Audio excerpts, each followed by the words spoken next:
Welcome to Viewing and Reviewing, where I pull older movies off the shelf, watch them, and let you know if I believe they're worth your time to watch or not. I'm Bobby T, your online video store clerk, and I'll be searching through my VHS, DVD, and Blu-ray collection to find titles that I think may be interesting to review. In today's episode, I'll be reviewing 1971's Klute, directed by Pakula and starring Jane Fonda and Donald Sutherland. Let me read you the DVD cover. I love inhibitions because they're so nice to get rid of. New York City call girl Bree Daniels says, as she says, her ordered life will soon veer wildly out of control. The man hearing her taped voice has gone far beyond inhibitions. He's a killer. Directed by Pakula of the Pelican brief and Presumed Innocent, Klute is a spellbinder that's both love story and taut thriller. As Detective John Klute, Donald Sutherland gives a cool performance devoid of screen sleuth cliches, and Jane Fonda makes Bree a shattering tour de force who swept 1971's Best Actress honors, including the Academy Award, the Golden Globe, and the New York Films Critics Award.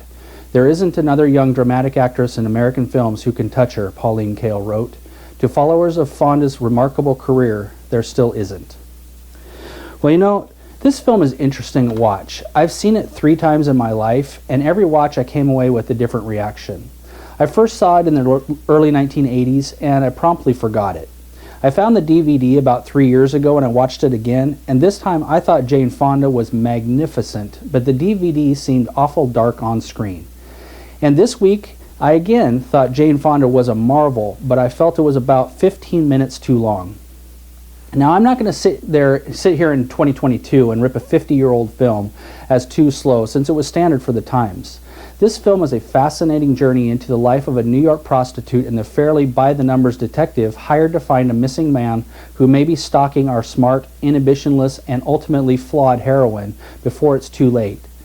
Donald Sutherland plays Detective Klute with a stoic reserve that worked well across from the cocksure female steamroller that was Bree Daniels. For a film set during the actual women's lib movement, this was a revelation. Watching the men fall all over themselves to do anything she wanted just to spend a few erotic minutes with of their life was a decided turnabout we did not see often in the era. But it's her moments with the psychiatrist, as well as the seduction we saw where she acted for her Johns. I mean, for the old man where she reenacted an old movie scene, or when in the middle of lovemaking with a different man, she checks her watch. It's simply iconic. What was unique was the roles of the sexes were reversed, with Bree Daniels having total control over the men in her life. Even Detective Klute couldn't resist her, and ultimately even he felt more damsel in distress than she did. She was all-powerful in her world, with the exception of the stalker. I also thought the scene where Jane sat in a literal cattle call for actresses, where the director disrespectfully slams each woman in front of them for being the wrong hair, too short, too tall, not sexy enough, whatever, showed exactly why Bree needed to be in control as much of her life as a call girl and chose to act when she was with her Johns. It's why she's so interesting on screen. Her character could easily warrant a psychology student's dissertation concerning the complexities of a call girl. But the rest of the film wasn't as good as Fonda was. Don't get me wrong, this was still a decent film, especially if you've never seen it. The story just pales overall compared to the highly charged Bree character. First off, the lighting seems severely overdark. Some of you will say, well, that's how thrillers are supposed to be lit. But when our police officer-trained detective basically chases after a suspenseful killer, a supposed killer, into the inky blackness of a rundown Brooklyn brownstone with just a pen light for 5 minutes of screen time, it's less about drama when he's choosing to put himself into danger. I won't give the ending away either, but I will also say I hate long, drawn-out endings where characters talk and talk and talk about everything they did, why they did it, or how they're going to kill you, but it takes nearly 20 minutes of screen time before they actually act. Jane is still amazing to watch, but dang, I said it in my Murder by Decree review on this channel that filmmakers need to either show action to end the film quicker or just shut up and kill someone. Get to the point. And the final outcome for the killer was confusing and unsatisfying in my opinion. I'm just wondering who the real hero is in this film. So, my overall report card, it looks like this. Does it stand the test of time? Jane Fonda as Bree Daniels Absolutely. She is literally the prostitute with the heart of gold we actually get to see on screen. But this film does look dated and is along the B- grade. It's definitely better than average, but the plot is somewhat formulaic. The creepy music and shadowy world at night raise the score a bit. The story. Like I said, it's formulaic. I'll give it a B- because the story isn't nearly as fascinating as getting to know and follow around Bree Daniels. I understand her scenes with the shrink were mostly ad-lib, and they're some of the best scenes in the film. She's such a presence on screen. Your eyes don't leave her for an instant. It's a good premise to get Sutherland in New York to track down a missing person, but what should have been a weekend detail of answering a few questions for any normal detective becomes a full-blown stalking of his own when he's following Bree around like a puppy because her stalker may be the missing person. It's a fairly flimsy at how fast all of a sudden he becomes her protector when he's hired for a different reason by other people. But we can't have 2 hours of just watching Jane, so there you go. The cast. Jane is an A+.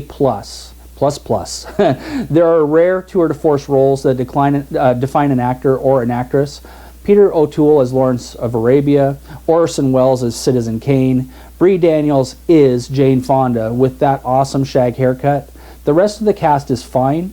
Sutherland does his normal decent job, but excluding Fonda, the rest of the cast is a mid-70s mishmash with nothing outstanding. So as a whole, they're a B-, but Jane raises them up significantly all by herself. The cinematography. This is the grade that's hard for me. Everywhere I look online for reviews, people rave about the lighting and how the lack of lighting is its own character. And I'll disagree. When I can't see what's going on, it gets into radio theater.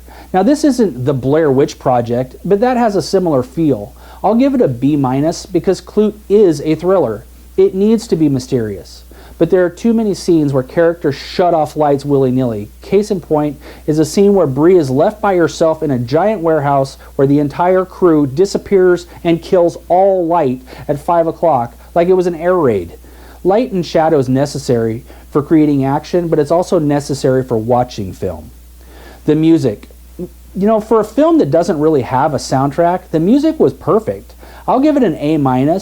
It's from 1971, so you can expect some weird psychedelic strangeness, but it works. It's the scary piano and it's a 3-note plinking around every dark corner that elicits a response. You can't buy it on iTunes, but it fit the film. So, based on the above scores, I'm going to give this film a B-. That's not a reflection on Jane, though. She's worth watching if this film was a D. But seeing this now 3 times, I gotta say it felt a bit too long, and it didn't give enough interesting outside of Jane to keep me coming back for a 4th viewing. If you've never seen this film, I would highly recommend watching it simply for the character study that is Bree Daniels. But as an overall thriller film, there are many more worth your time that don't feel quite so drawn out or so dark you'll be screaming for the screen to turn on a lamp or two. So here are a couple other films that are similar to Klute. Blowout with John Travolta. An uber-talented sound engineer accidentally records the murderous car crash of a popular politician, but nobody believes him. When he tracks down the girl who may have been in the accident, he tries to save her from the powerful bad guys who don't want any loose ends. Nancy Allen is also spectacular as the ditzy blonde on the run from some seriously dangerous people. Watch the Criterion version of this film, which I'll link to the bottom, and the extras are worth it. Second is 3 Days of the Condor, which I'll be reviewing on this channel soon, is the story of a CIA book analyst that escapes a massacre that wipes out his entire office while he was literally out to lunch. He goes on the run for 3 days until he can be brought in for the good guys. The problem is, he doesn't know who's good and who's bad in this cat and mouse game of spies and killers alike. It's a taut thriller and one of my personal favorites from the era. And lastly, All the President's Men. This is the third in the unofficial Alan Pakula directed Paranoia trilogy of Klute, The Parallax View, and All the President's Men. This Academy Award-winning film is about 2 intrepid Washington Post journalists that bite off much more than they can chew when they try to take down the President of the United States in this true-to-life thriller starring Dustin Hoffman and Robert Redford. Well, that's it for Klute. If you enjoyed this review, please be sure to click the like button below, If you want to keep up to date on my future reviews, please click on the subscribe button below.